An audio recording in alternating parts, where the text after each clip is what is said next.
परिस्तान का रहस्यमय अब शुरू से होने वाला था। हूरबानो ने हिम्मत जुटाकर नक्काशीदार दरवाजे को छुआ। जैसे ही उसने उसे धक्का दिया, दरवाजा खुद ब खुद खुल गया और एक तेज सुनहरी रोशनी चारों तरफ फैल गई। जैसे ही उसने अंदर कदम रखा, उसे महसूस हुआ कि वह हवा में तैर रही है। चारों तरफ रोशनी के धागे लहराते नजर आ रहे थे। धीरे धीरे उसका शरीर हल्का होता गया और अगले ही पल उसने खुद को एक अजीबो गरीब जगह पर पाया। यह परिस्तान था। चारों ओर ऊंचे ऊंचे सुनहरी और चांदी के दरख्त खड़े थे, जिनके पत्ते रोशनी से दमक रहे थे। फिजा में सुरीली आवाजें गूंज रही थीं, जैसे दूर कहीं कोई परी गीत गा रही हो। हवा में गुलाबों की महक थी और जमीन पर नर्म सफेद रेशम जैसा घास था। हूरबानो ने चारों तरफ देखा। यह जगह किसी जादुई ख्वाब जैसी थी, मगर यहाँ कोई नजर नहीं आ रहा था। सुनहरी तोता उसकी कंधे पर आ बैठा। परिस्तान में तुम्हारा स्वागत है हूरबानो, मगर याद रखना, यहाँ हर चीज वैसी नहीं है जैसी दिखती है। अब हमें क्या करना होगा? हूरबानो ने पूछा। तोते की आंखों में एक चमक उभरी। अब हमें परिस्तान के महल तक पहुँचना होगा।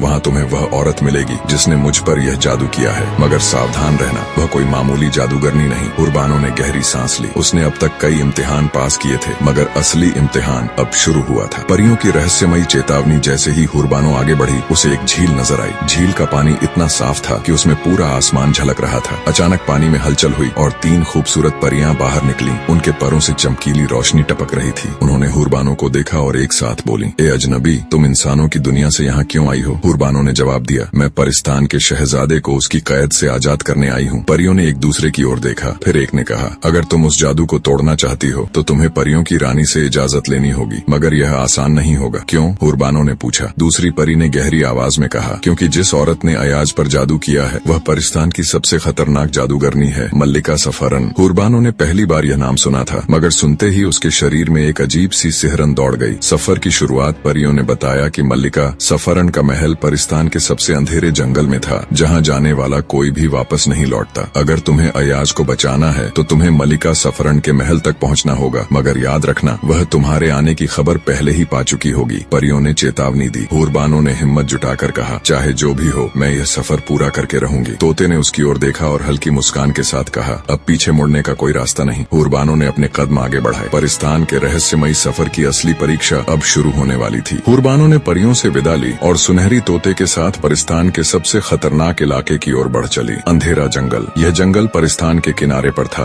और इसके बारे में कहा जाता था कि जो भी इसमें दाखिल हुआ वह फिर कभी बाहर नहीं निकला। जैसे ही हूरबानो जंगल के करीब पहुंची, हवा भारी होने लगी। चारों तरफ ऊंचे ऊंचे काले दरख्त खड़े थे, जिनकी शाखें एक दूसरे में उलझी हुई थीं। सूरज की रोशनी अंदर दाखिल नहीं हो रही थी और जंगल के अंदर से अजीब अजीब आवाजें आ रही थीं। यही वह जगह है, तोते ने कहा। अगर हम इसे पार कर गए तो मल्लिका सफरन का महल ज्यादा दूर नहीं होगा, मगर हमें बहुत सतर्क रहना होगा। हूरबानो ने बिना वक्त गंवाए जंगल में कदम रखा। भटकाव का मायाजाल। जंगल के अंदर घुसते ही सब कुछ बदल गया। चारों ओर कोहरा सा छा गया और पेड़ों की टहनियां अचानक हिलने लगी। हूरबानो को महसूस हुआ कि वह बार बार एक ही रास्ते पर घूम रही थी। चाहे वह किसी भी तरफ जाती, वह फिर से वहीं आ जाती जहाँ से चली थी। यह कोई आम जंगल नहीं, बल्कि मायाजाल है। तोते ने चेतावनी दी, तो हम इससे बाहर कैसे निकलेंगे? हूरबानो ने घबरा कर पूछा। तोते ने अपनी सुनहरी आंखों में गहरी सोच के साथ जवाब दिया, हमें अपने दिल की रोशनी पर भरोसा करना होगा। यह जंगल तुम्हारे डर से ताकत पाता है। अगर तुम इसे दिखाओगी कि तुम कमजोर हो तो यह तुम्हें कभी बाहर नहीं जाने देगा। हूरबानो ने गहरी सांस ली और अपनी आंखें बंद कर ली। उसने खुद को याद दिलाया कि वह यहाँ क्यों आई थी, अयाज को बचाने के लिए। जैसे ही उसने अपने डर को नजरअंदाज किया और अपने इरादे मजबूत किए, जंगल की कोहरा धीरे धीरे छूटने लगा। अब उसे एक पत्थर की पगडंडी दिख रही थी जो जंगल के अंदर कहीं गहरी ओर जा रही थी। हम सही रास्ते पर हैं, तोते ने खुशी से कहा। रहस्यमयी आवाजें। वे दोनों पगडंडी पर आगे बढ़े, मगर जैसे जैसे वे अंदर जा रहे थे, जंगल की आवाजें बढ़ती जा रही थीं। कहीं से धीमी धीमी फुसफुसाहटें आ रही थीं, जैसे कोई किसी से बातें कर रहा हो। हूरबानो,